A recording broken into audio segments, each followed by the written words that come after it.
James, we are in Salt Lake City. We're at what would be maybe a warehouse, but we are going to visit the masters behind Salt Lake Coffee, La Barba. Ooh, okay, established in 2012, La Barba Coffee really has brought handcraft, honest, simple, true coffee to Salt Lake City. Do you want to go taste some?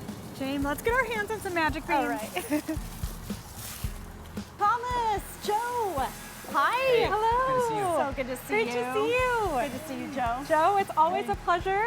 You know, it's so cool to be here at La Barba. And I have to say, it's like you walk in and almost expect a coffee shop smell, but it's different.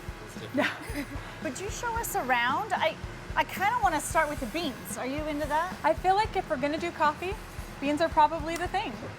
Why don't we go start to finish?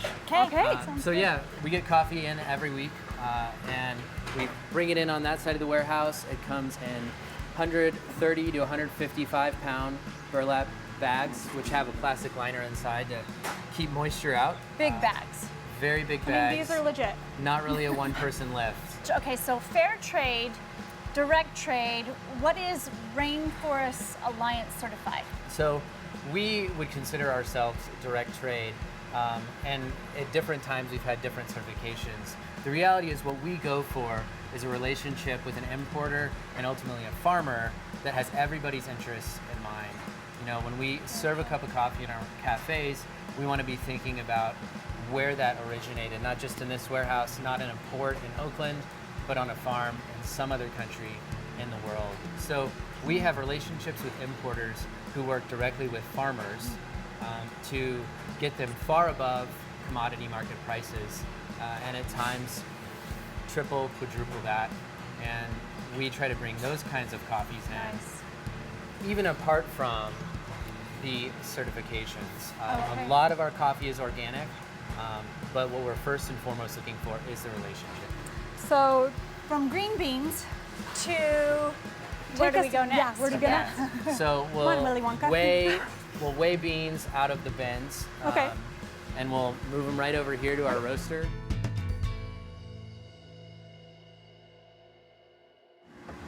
All right, so now we're getting into the roasting process. So this is pretty exciting. So tell us So- what's going on here. Marion, one of our roasters, is going to weigh out 6 kilograms of green coffee. Very specific, okay? It is pretty specific. Actually, it's going to be more like 6.2. It's going to go into the very top of this roaster. This is called a drum roaster. This is like so exciting. This is Where all the- happening right now. A drum roaster. What kind of beans? Those are our Mexico Oaxaca. Ooh, I love it. So this is Mexico. What should we expect from this since you have already cupped it and tasted it? What are the sort of notes that you would say? Super classic. I mean, like this, it's a nice light roast coffee, but I mean, it's just got a really nice smooth body to it. It's got really silky mouthfeel. I don't know how to say it other than it's when you think of coffee, this is what you want coffee to taste like. It's like a Yes. super classic coffee. I love that. Yeah. A little bit chocolatey, a little bit roasty, but it's not, like I said, it's nice, light, smooth. I think we need to see this bagging process. Keeping it fresh. Sure. Okay, Let's do it. let's check it out.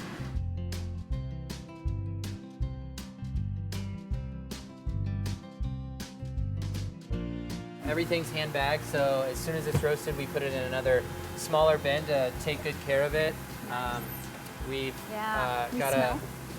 Now it's gonna smell nice. Oh, that smells like a Get a coffee. good shake. That's the same Oaxacan coffee. Oh, it is. that- So it's Gorgeous. the that Mexico was just Oaxaca that's roasted a just little roasted. earlier today. And this one's definitely piqued our interest as far as your description. And so again, this very intentional measuring. And you're measuring, I mean, down to the bean, which is amazing. And we've got one nice little tool here that does help. So Oh, That I is love that. spill-proof bagging. we care enough about our coffee, we don't want to spill it all. And now you're sealing it. Seal it up, and then we'll print a label that has a date so that everybody knows when it was roasted. Very cool.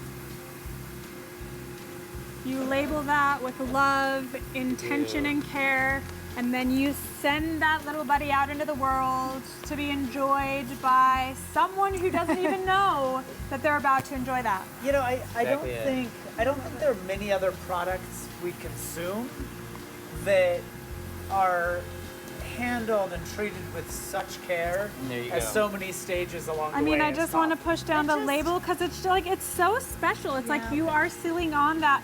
We featured Chili Beef a couple of years ago, and Oh, I they're love very them. and they do a lot of the hand labeling. Yeah. And Giselle would say that every time she my heart's like pounding when I say this because it's just so it's so sincere. Every time that she would put a label on, she set an intention of love for whoever opened that and got that. And with this, just creativity mostly is what we're sending out there.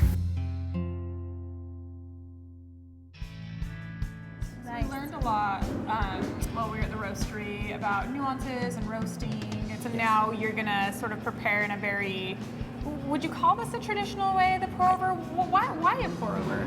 Well, I mean, the pour over, it's funny, pour over is a pretty early method for brewing coffee. I mean, the earliest methods were immersion, various immersion methods. The benefit of a pour over really comes in not wasting any of the coffee. So when we have some of the more expensive or premium coffees, it allows us to only brew what the customer orders. Okay. All right. No, we're not messing around. This has just been handed to you like Yeah. you're a doctor. Exactly, I'm like a scalpel. So first thing I'm going to do is I'm going to wet the filter. Okay. What that does is it gets any dust out of the off of the filter so that it's not going into the water if it gets dipped. Oh, that's so Interesting. cool. Okay. So you're going to dispose of that. Yeah, so I'm going to dispose You're of gonna that drink right it, here. just- Yeah, you're going to drink this. You're going to try our dust water. The other thing that does is it brings everything kind of up to temperature. Interesting, yeah. So I'm at 36 grams of coffee here. With this brewer, I like to do a 1:15 ratio, which means for every 1 gram of coffee, I'm going to do 15 grams of water. I'm going to dump this. I love all the little gadgets on this fellow brewer. And then I can set that funnel in there. So the next thing I'm going to do is I'm going to do what's called a bloom. All organic material has a little bit of carbon dioxide in it. When we roast the coffee, it becomes less dense. It off-gasses a little bit. That's why the valve's on the bag. When we grind the coffee, it off-gasses a lot more rapidly. But if we pour water on that, that water will kind of push, or the gas will push the water away from the granules. And so it can kind of inhibit the amount of extraction you're getting out of there, the dissolution of suspended solids. This water's sitting right about 195 right now, so I'm in a really nice spot. So I'm gonna But this tear that spout is again. specific as well, right? Yeah. Like, So this long, they call it the gooseneck, it just allows you to have a more controlled slow pour.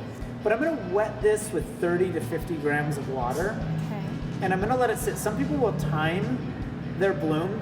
The bloom is just a way of releasing all of that carbon dioxide so that it doesn't prevent the water from getting a really good saturation look at into the it? ground. I kind of want to. This is where it flowers, literally. So like yeah, it I mean, bubbles yeah, almost it like bubbles so you lava. can watch it. So a lot of people will time that. Most people give it 30, 45 Yeah. seconds. I really tend to like to just kind of, I feel my way through things. So I tend to just wait for it to quit bubbling, right?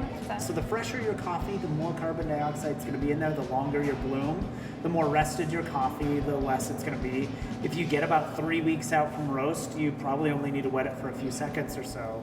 I'm going to lift this just a hair, just to make sure that the filter itself isn't clogging the holes at the bottom. I don't want to let it sit too long in the bloom because then it's going to pre-infuse. Yeah. So I'm going to just give this a good swirl.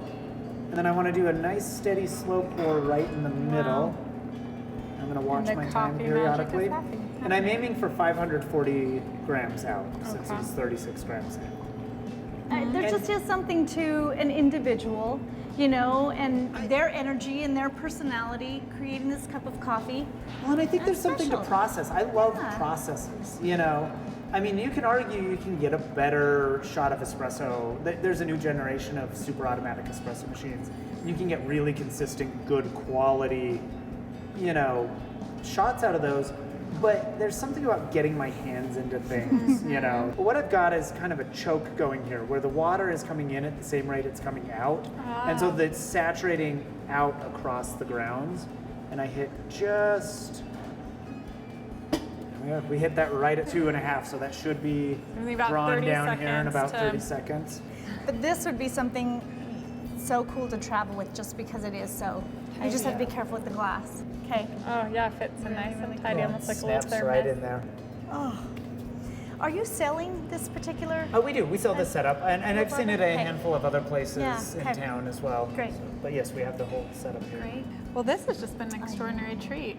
Yeah, what a rare opportunity to be, to be educated by someone who really is one of the OGs as far as, coffee and specialty coffee and craft coffee in Utah in general. Wow, I love We're it. proud of what we do.